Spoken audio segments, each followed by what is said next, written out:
So when I exited the service, I went back to my civilian job, which was a higher ed administrator, but I stayed in the reserves.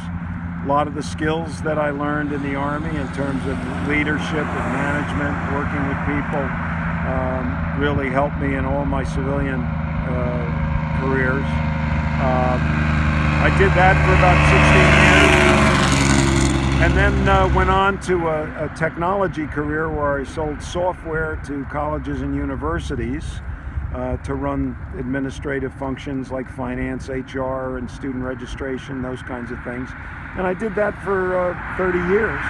Were you active in the veteran community? I wasn't active in the veteran community for 20 years. I was active in the reserve community. So I would do 2 weeks of annual training every year, and I do probably 8 4-hour drills a month for all those 20 years. Tell us about your documentation of veterans, because I find that fascinating. In retirement, I've been involved 2 ways. I volunteer at the local Canandaigua VA hospital and basically help out some of the residential patients there and work with them, do a little bit of hospice work on occasion when that's necessary.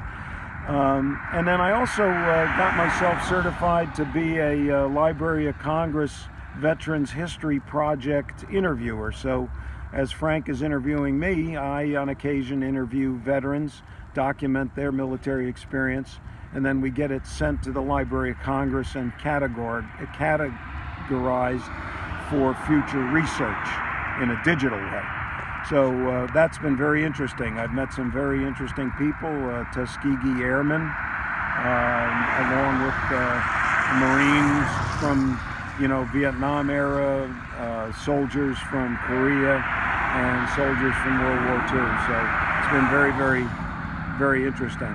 And some of those veterans are never served in a war. They just had jobs between the wars, and all of that is being documented. It's a program created by President Clinton in 1995, and they already have, I think they're approaching 300,000 plus records, all documented for future historical research. That must be very fulfilling. It must be fascinating to hear some of these stories.